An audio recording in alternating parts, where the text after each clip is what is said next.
So hello guys, welcome back to my channel. तो आज मैं आप लोगों के साथ हिंदू मैरिज एक्ट 1955 सेक्शन 10 से बाकी जितना हो सके सेक्शन कवर करूंगी। बहुत डिटेल में एग्जाम ओरिएंटेड, आप एग्जाम में कैसे पढ़ेंगे सारा सब कुछ बताऊंगी। और इससे पहले मैं एक बात बता दूं कि इसकी प्रीवियस वाली वीडियो में मैंने सेक्शन 1 से लेकर सेक्शन 9 तक ऑलरेडी एक वीडियो अपलोड किया है। सो वो आप लोग काइंडली चेकआउट करिए, उसके बाद ही इस वीडियो को देखें, तब आपको सारा सब कुछ ईजिली समझ में आएगा। सो लास्ट की वीडियो में सेक्शन 9 यानी कि रेस्टिट्यूशन ऑफ कॉन्जुगल राइट्स तक हमने कवर कर लिया था। अब हम लोग बात कर रहे हैं सेक्शन 10 से लेकर बाकी सेक्शन। तो सेक्शन 10 क्या होता है, पहले ये समझ लीजिए। सेक्शन 10 बात करता है जुडिशियल सेपरेशन की। What is judicial separation? Judicial separation means judicially separate होना। जुडिशियल मतलब कोर्ट के थ्रू, सेपरेशन मतलब अलग होना। So when husband and wife judicially separated for certain period, उस पीरियड को हम जुडिशियल सेपरेशन कहते हैं। सो देख लीजिए जुडिशियल सेपरेशन होता कैसे है। बहुत लोग कंफ्यूज होते हैं जुडिशियल सेपरेशन एंड डिवोर्स में। तो मैं बता दूं कि जुडिशियल सेपरेशन एंड डिवोर्स दोनों अलग। जुडिशियल सेपरेशन मतलब डिवोर्स बिल्कुल भी नहीं है, ये है जज ने आपको कुछ समय के लिए हस्बैंड एंड वाइफ को अलग किया है। बट डिवोर्स का मतलब है पूरी तरीके से सेपरेट हो जाना हमेशा के लिए। डिवोर्स को हम बाद में कंप्लीट करेंगे, पहले बात कर लेते हैं जुडिशियल सेपरेशन की। तो देखिए जुडिशियल सेपरेशन सेक्शन 10 का क्लॉज 1 कहता है कि कोई भी party, either party to a marriage, कोई भी party husband and wife both, कोई भी क्या कर सकता है, एक पिटीशन दे सकता है। पिटीशन क्या होता है? एक ऐसा डॉक्यूमेंट जो कोर्ट में सबमिट किया रहता है और उस पिटीशन में सब कुछ कहा रहता है कि क्या क्या प्रॉब्लम है, किस ग्राउंड पे मांग रहे हैं। सो वो पिटीशन एक डॉक्यूमेंट होता है। सो पिटीशन कोई भी डाल सकता है, either party husband and wife में से कोई भी पिटीशन दे सकता है। Praying for a decree for judicial separation, उसमें हम लोग जो डालेंगे हस्बैंड और वाइफ कोई भी एक जन, तो वो उसमें क्या मांगते हैं, वो लोग प्रे करते हैं डिक्री फॉर जुडिशियल सेपरेशन, यानी कि कोई ऐसा समझिए कोई ऐसा कपल है जो अभी तो एक साथ नहीं रहना चाहते कुछ समय के लिए, तो वो जुडिशियली सेपरेशन का ऑर्डर मांग सकते हैं। ठीक है, अब ये जुडिशियली सेपरेशन वाला कोई भी ग्राउंड, इनके ग्राउंड क्या क्या हो सकते हैं? तो सेक्शन 13 जो कि डिवोर्स के बात करता है, सेक्शन 13 के सब क्लॉज 1 में जितने सारे ग्राउंड्स हैं वो बोथ वाइफ और हस्बैंड दोनों यूज कर सकते हैं। बात को अच्छे से समझिए। सेक्शन 13 बात करता है डिवोर्स के ग्राउंड्स की। किस किस ग्राउंड्स मतलब किस किस रीजन के बेस पर आप डिवोर्स के लिए फाइल कर सकते हैं। तो सेक्शन 13 का क्लॉज 1 जो है वो बोथ हस्बैंड और वाइफ दोनों के लिए अवेलेबल है। बट सेक्शन 2 यानी कि सेक्शन 13 का clause 1 both for husband and wife, और क्लॉज 2 स्पेसिफिकली ये ग्राउंड क्लॉज 2 वाइफ के लिए दिया गया है।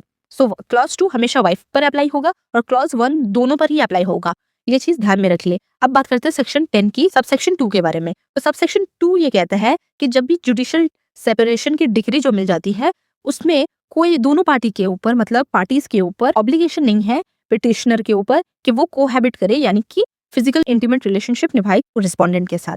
कोर्ट कभी भी चाहे, अगर आप पिटिशन देना चाहे, सेटिस्फाइड अगर हो जाए, तो ये जुडिशियल सेपरेशन की डिग्री को कैंसिल भी कर सकता है। अब नाउ अगर सिंपल में समझे, सिंपल भाषा में, तो जुडिशियल सेपरेशन मतलब अगर समझिए हस्बैंड वाइफ कुछ समय के लिए अलग रहना चाहते हैं, कुछ समय के लिए, ये परमानेंट डिवोर्स नहीं ले रहे, कुछ समय के लिए टेम्पोररी अलग रहना चाहते हैं, तो ये लोग पिटीशन फाइल कर सकते हैं किसी भी एक ग्राउंड में।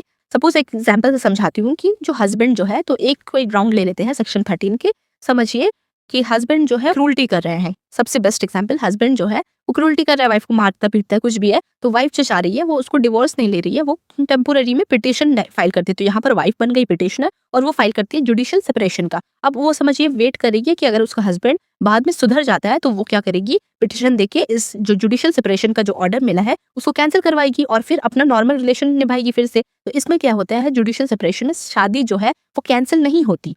ठीक है, शादी वैसे ही रहती है, बस कुछ समय के लिए जुडिशियल सेपरेशन का ऑर्डर होता है। और हाँ, यही अगर जुडिशियल सेपरेशन कंटिन्यू चलते रहता है तो ये बाद में डिवोर्स के लिए ग्राउंड बन सकता है।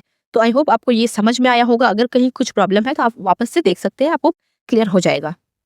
नाउ आप बात करते हैं सेक्शन 11 जो कि बात करता है nullity of marriage and divorce. ठीक है, ये चैप्टर शुरू होता है तो वॉइड मैरिजेस की बात करता है। अब सबसे पहले जान लेते हैं वॉइड मैरिज क्या होता है। वॉइड का मतलब ही होता है वॉइड एब इनिशियो, यानी कि जीरो। वॉइड का मतलब होता है बिल्कुल जीरो। तो वॉइड मैरिजेस मतलब जो मैरिजेस कभी मैरिजेस थी ही नहीं, ठीक है, शुरू से ही जीरो थी, मतलब उसका कोई वैल्यू है ही नहीं। तो कौन सी ऐसे मैरिजेस है जिसकी कोई वैल्यू नहीं है, यानी कि वो जीरो है, वो होकर भी शादी नहीं मानी जाएगी। तो वो सारा सब कुछ आपको दिया है सेक्शन 5 के clause 1, clause 4 and clause 5। Clause 1 बात करते हैं बाइगैमी की, क्लॉज 4 बात करता है प्रोहिबिटेड रिलेशनशिप, एंड क्लॉज 5 बात करता है सपिंडा रिलेशनशिप। बाइगैमी मतलब अगर आपका जो स्पाउस है उसका अगर पहले से ही कोई वाइफ रही हो, सपोज हस्बैंड का पहले से ही कोई एक वाइफ जिंदा है, तो ये बाइगैमी है। या वाइफ हस्बैंड ने दूसरी शादी कर ली, ये बाइगैमी, दो वाइफ नहीं रह सकते, तो इस केस में वॉइड हो जाता है। अगर पहले से एक वाइफ है और फिर दूसरी शादी कर ली तो ये बाइगैमी कहलाती है। तो बाइगैमी वॉइड चलता है हिंदू मैरिज एक्ट में।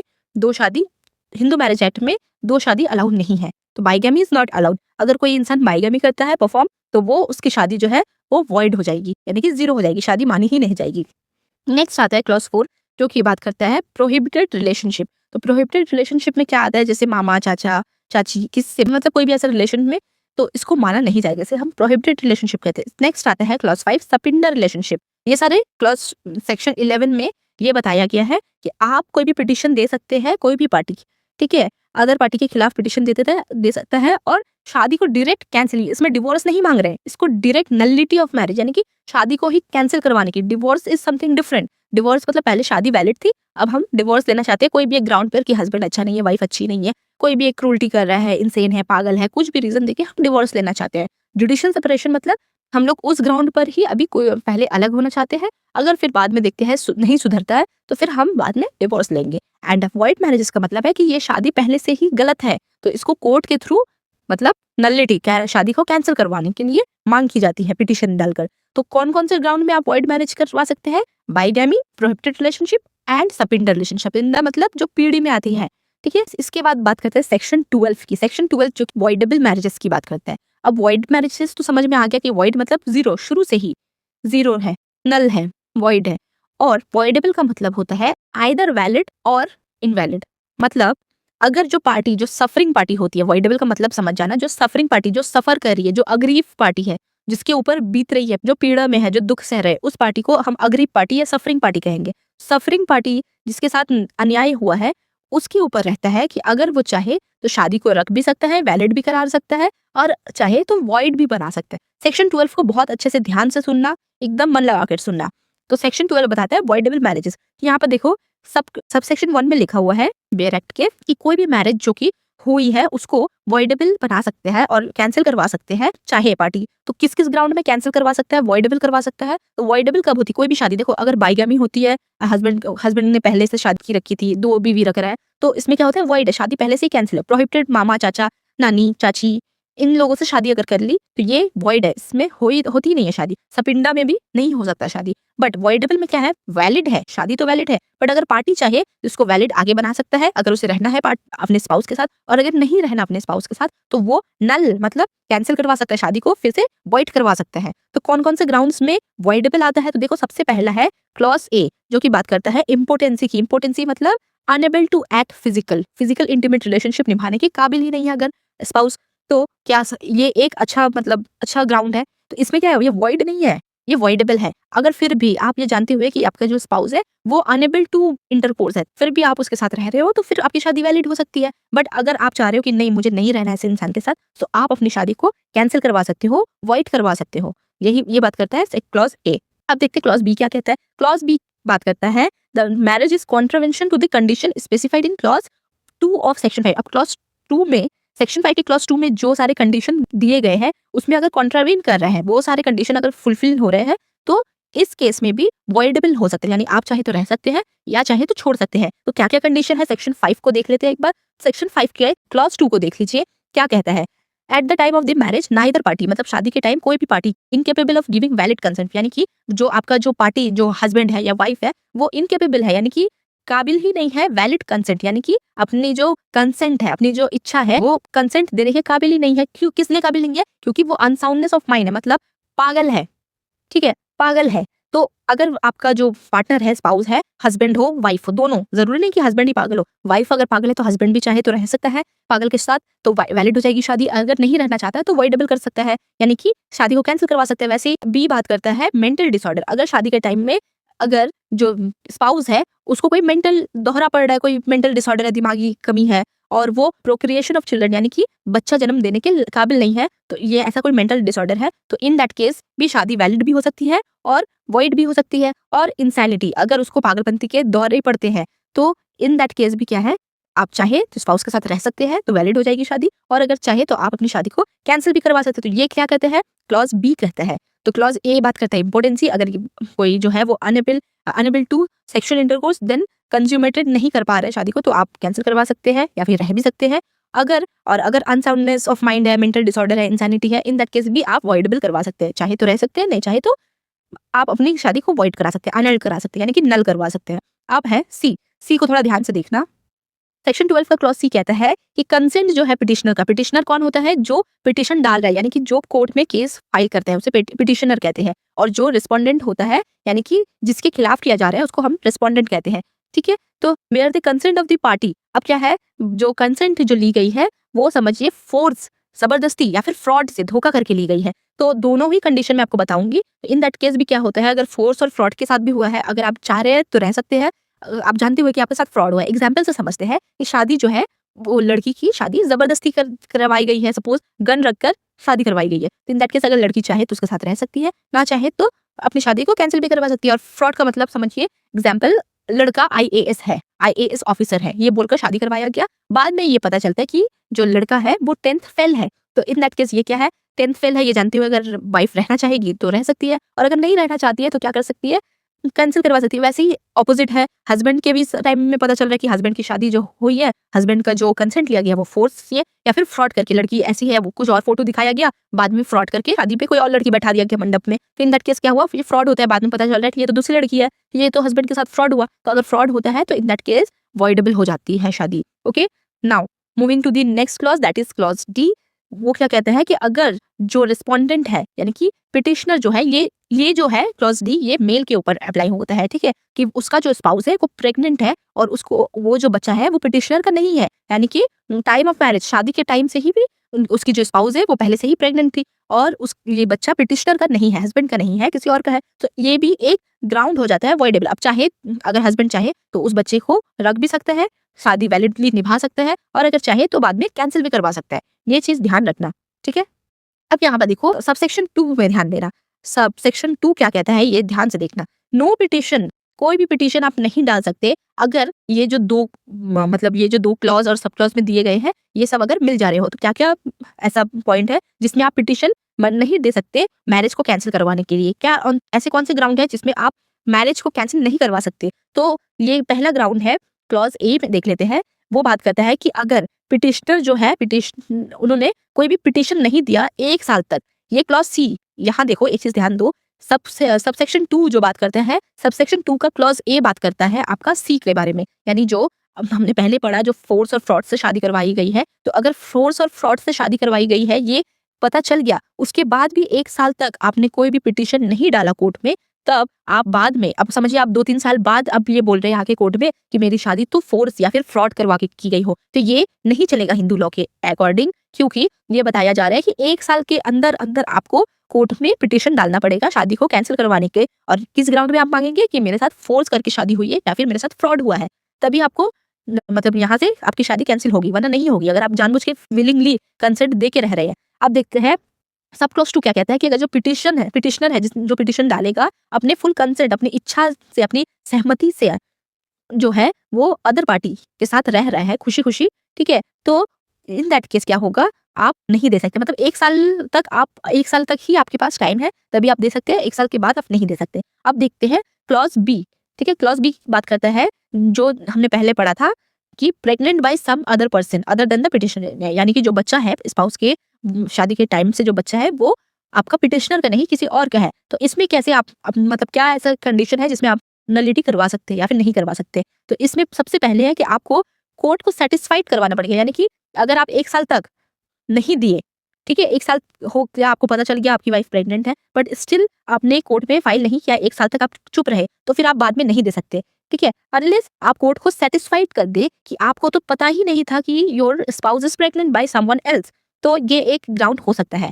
ठीक है, इसके बाद सब क्लॉज 2 कहता है कि वही 1 साल वाली बात अगेन जो मैंने पहले से बताया। आप देखते हैं सब क्लॉज 3 कहता है कि मैरिटल इंटरकोर्स विद मतलब नो मैरिटल इंटरकोर्स, यानी कि जब आपको पता चला that your spouse is pregnant with someone else, तो आप उसके बाद जब आपको पता चला, उसके बाद आपने कोई भी मैरिटल इंटरकोर्स नहीं किया, यानी कि कोई भी फिजिकल इंटीमेट रिलेशनशिप नहीं निभाया जब से आपको पता चला, ठीक है, तो आप नलिटी ऑफ मैरिज के लिए पिटिशन दे सकते हैं कोर्ट में। आई होप गाइज आपको ये वाला सेक्शन अच्छे से समझ में आया होगा। इसको अच्छे से लिखना, अच्छे से प्रिपेयर करना, और बार बार अगर नहीं समझ आया फिर से देखो, आपको समझ में आ जाएगा।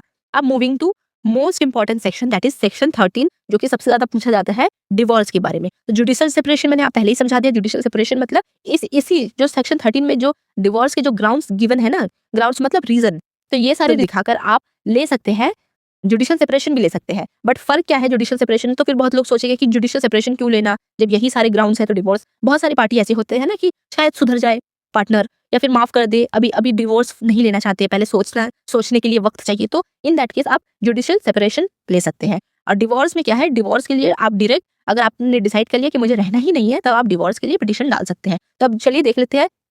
तो अब क्या कहता है कि आइदर हस्बैंड और वाइफ, जो मैंने आपको पहले बताया कि सेक्शन 13 का सब सेक्शन 1, इसमें 2 सब सेक्शन है, एक सब सेक्शन 1 है और एक सब सेक्शन 2 है। तो सब सेक्शन 1 जो है वो बोथ हस्बैंड वाइफ के लिए एप्लीकेबल होगा, और सब सेक्शन 2 सिर्फ वाइफ के लिए, सिर्फ मतलब उसमें जो ग्राउंड गिवन है ना सब सेक्शन 2 में, वो सिर्फ वाइफ यूज कर सकती है, और ये जो सब सेक्शन 1 में है ये दोनों यूज कर सकते हैं, ठीक है। तो अब देख लेते हैं क्या बोल रहा है कि आप डिग्री फॉर डिवोर्स मांगने के लिए कौन कौन से ग्राउंड यूज कर सकते हैं। ये ग्राउंड बोथ यूज कर सकते हैं, हस्बैंड एंड वाइफ दोनों। तो सबसे पहला है क्लॉज 1।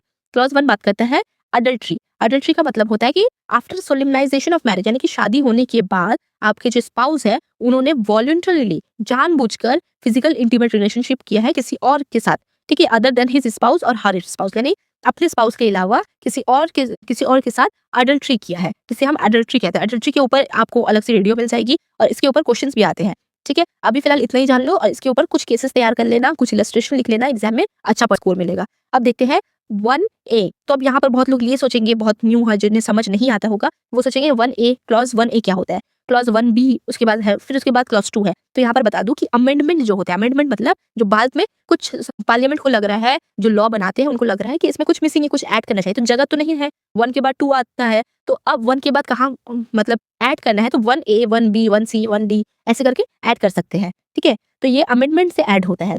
अब देखते हैं 1A। 1A बात करते हैं क्रूल्टी। क्रूल्टी बहुत वास्ट है, क्रूल्टी के ऊपर आपको अलग से एक चैप्टर मिल सकता है। क्रूल्टी मतलब मेंटल टॉर्चर, क्रूल्टी, मारपीट, बहुत तरीके की जुल्म जो किए जाते हैं पिटिशनर को, ट्रीटेड द पिटिशनर क्रूल्टी। शादी के बाद अगर कोई भी डोमेस्टिक वायलेंस हुआ, या फिर क्रूल्टी बाय हस्बैंड भी होता है, क्रूल्टी बाय इन लॉज, यानी कि सास ससुर इन लोगों ने क्रूल्टी किया है, मारपीट किया, हाथ जला दिया, या फिर किसी भी मेंटल टॉर्चर, या फिर बोल रहे दहेज लेकर आओ, कुछ भी, तो इन सारे चीज आता है क्रूल्टी के अंदर, ठीक है। तो अगर क्रूल्टी की है तब भी आप ग्राउंड फॉर डिवोर्स ले सकते हैं। क्रूल्टी के ऊपर आप अलग से भी केस कर सकते हैं। डोमेस्टिक वायलेंस, जैसे डोमेस्टिक वायलेंस का केस होता है तो अलग अलग आप 498 आप जा सकते हैं। बट डिवोर्स के लिए आप सेक्शन 13 का मतलब सब क्लॉज 1A यूज करके क्रूल्टी के लिए डिवोर्स मांग सकते हैं हिंदू मैरिज एक्ट के अनुसार। अब देखते हैं 1B। तो deserted the petitioner for a continuous period of not less than 2 years, ठीक है। ये इसका क्या मतलब होता है? डिजर्शन का मतलब है कि छोड़कर चले गए, ठीक है, विदाउट एनी मतलब एक्सक्यूज, कोई भी एक्सक्यूज नहीं दिया, कुछ नहीं बताया, और कंसेंट भी नहीं लिया।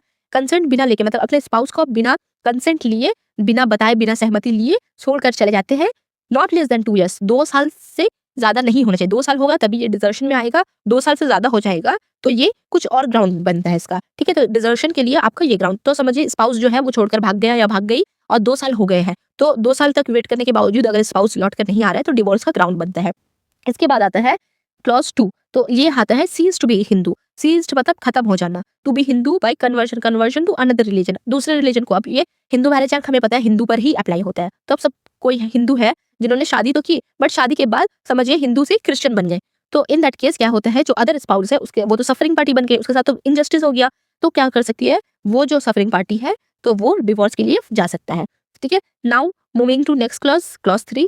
क्लॉज 3 में 2 सब क्लॉज है, A एंड B, तो उसका एक्सप्लेनेशन पार्ट हम लोग देखेंगे। पहले देख लेते हैं अनसाउंडनेस ऑफ माइंड, ठीक है। और जो है अब ये क्या है, इनक्यूरेबली ऑफ अनसाउंडनेस ऑफ माइंड, ठीक है। अनसाउंड माइंड मतलब उसको दोहरे पड़े, पागल है, बस। साउंड माइंड और अनसाउंड माइंड समझ लेना अच्छे से, बहुत लोग कंफ्यूज होते हैं। साउंड माइंड मतलब जिसको समझ ही नहीं है, कोई अगर इंसान जो अनसाउंड माइंड है, मतलब वो उसको समझ नहीं है कि वो क्या कर रहा है, कॉन्सिक्वेंस क्या क्या हो सकते हैं, रिजल्ट वो जो कर रहा है इसका क्या अंजाम हो सकता है, उसे नहीं मालूम, तो इसे ही हम अनसाउंडनेस ऑफ माइंड कहते हैं, ठीक है। जिसे दिमाग ही नहीं है उसमें, तो वो पागल एक तरह का कह सकते हैं। तो अनसाउंडनेस ऑफ माइंड, दिमाग काम नहीं करता है, और वो suffering from continuously mental disorder, से कोई दिमागी मरीज है, वो उसे कुछ दिमागी दौरे पड़ते हैं या मेंटल डिसऑर्डर है, तो ऐसा है कि जो रिस्पोंडेंट है ना वो बर्दाश्त नहीं कर सकता और वो रह नहीं सकता, इतना पागल है उसका स्पाउस। तो इन दैट केस आप जा सकते हैं। एक्सप्लेनेशन देख लेते हैं कि मेंटल डिसऑर्डर का मतलब क्या होता है। यहाँ पर आपको बता दिया जा रहा है मेंटल डिसऑर्डर का मतलब हो रहा है इलनेस, कोई भी मेंटल इलनेस मतलब दिमागी मरीज है या फिर दिमाग में कोई पागलपंती चल रहा है या फिर इनकम्प्लीट डेवलपमेंट ऑफ माइंड, यानी कि दिमाग जो है ना एक इंसान का जो ब्रेन है वो सही से डेवलप हुआ ही नहीं, सही से उस मेच्योरिटी आई नहीं है दिमाग में, अभी भी बचपना है। या साइकोपैथिक डिसऑर्डर, कोई साइकोपैथिक डिसऑर्डर है, मेंटल डिसऑर्डर है या डिसेबिलिटी ऑफ माइंड है। तो बहुत सारे इसमें कॉजेस आते हैं मेंटल डिसऑर्डर में। इसके बाद देखते हैं सब क्लॉज बी। तो ये बात करता है साइकोपैथिक डिसऑर्डर क्या होता है, कोई भी ऐसा डिसेबिलिटी ऑफ माइंड जो है वो नॉर्मल नहीं है, नॉर्मल इंटेलिजेंस नहीं है, मतलब जो एक नॉर्मल इंसान जितना सोच सकता है वैसी सोच नहीं है, तो इसे ही हम साइकोपैथिक डिसऑर्डर भी कहते हैं। और इसमें क्या होता है, result in abnormal aggressive serious irresponsible conduct, यानी कि एकदम पागलपंती गुस्सा हो जाता है, कभी कभी स्पाउस जो है वो कभी एबनॉर्मल बिहेव करने लगता है, अग्रेसिव हो जाता है, बहुत ही चिड़चिड़ा हो जाता है, ऐसा कोई प्रॉब्लम है उसको जिसको मेडिकल ट्रीटमेंट से भी मतलब वो सही नहीं हो पाएगा। तो इन दैट केस आप जा सकते हैं डिवोर्स के लिए। ठीक है, अब क्लॉज 4 जो है वो लेप्रेसी की बात करता है। जो लेप्रेसी वो omitted bye act number 6 of 2019, इसका मतलब है ओमिटेड मतलब कैंसिल कर दिया गया। ये जो लेप्रेसी जो एक डिजीज थी जिसको अभी हटा दिया गया है, ठीक है, उस ग्राउंड पे आप डिवोर्स नहीं ले सकते, इसको हटा दिया गया है। अब देखते हैं क्लॉज 5। क्लॉज 5 जो बात करते हैं वेनरल डिजीज, जो कि कम्युनिकेबल है। कम्युनिकेबल मतलब एक से दूसरे को हो सकता है। आप समझिए वेनरल डिजीज बहुत ही कोई जानलेवा खतरा है, ठीक है, जैसे एग्जाम्पल HIV है या कोई और ऐसी डिजीज है जो कि कम्युनिकेबल, मतलब आप अगर उसके साथ स्पाउस के साथ रहोगे तो वो वैसी डिजीज आपको भी हो सकती है, ठीक है, कोई बहुत ही खतरनाक बीमारी है। तो इन दैट केस आप जा सकते हैं डिवोर्स के लिए। अब 6 बात करते हैं renounce the world entering into any other religious order, ठीक है, मतलब दुनिया ही छोड़ दिया। अब यहाँ पर देखिए डिजर्शन में कन्वर्जन में और रिनाउंस द वर्ल्ड में कंफ्यूज मत होना। कन्वर्जन मतलब जैसे हिंदू से कोई और धर्म अपना लिया, ठीक है, तो इसको हम कन्वर्जन कहते हैं। बट रिनाउंस द वर्ल्ड का मतलब होता है कि पूरी तरीके से संन्यास ले लिया, ठीक है, मतलब दुनिया से कोई मतलब ही नहीं है, दुनिया से, दुनिया छोड़ छाड़ कर अपनी एक अलग दुनिया बना के सन्यासी बनकर बैठे हुए हैं। तो इन दैट केस जो अग्रीव पार्टी है, जो स्पाउस है जिसके साथ गलत हुआ है, इनजस्टिस हुआ है, वो डिवोर्स के लिए जा सकता है। लास्ट है 7 has not been heard of as being alive for a period of 7 years, यानी कि 7 साल से कोई अता पता नहीं है कि जिंदा है या मर चुका है, तो या फिर 7 साल से ज्यादा हो गए हैं और मतलब उसके बारे में कोई भी खबर नहीं मिल रहा है, कोई नहीं बता पा रहा है कि वो जिंदा है या मर गए हैं। तो 7 साल तक अगर कोई इंसान ऐसे ही कंटिन्यू लापता हो जाता है तो उसे हम लोग मतलब मरा हुआ ही समझ लेते हैं। तो अगर 7 साल या 7 साल से ज्यादा हो गया है और जो है पता ही नहीं चल रहा है कि जिंदा भी है कि नहीं स्पाउस, तो इन दैट केस जो स्पाउस है वो जा सकते हैं डिवोर्स के लिए, ये वैलिड ग्राउंड बनेगा। ठीक है, तो ये सारे ग्राउंड हुए। उसके बाद देखते हैं वन ए कह रहा है कि either party to a marriage, यानी कि कोई भी पार्टी, आइदर हस्बैंड और वाइफ, कोई भी पार्टी जिसकी शादी जो है ना वो हुई हो और also present a petition for dissolution of marriage. Dissolution of marriage का मतलब हो रहा है कि शादी को कैंसिल करवाना।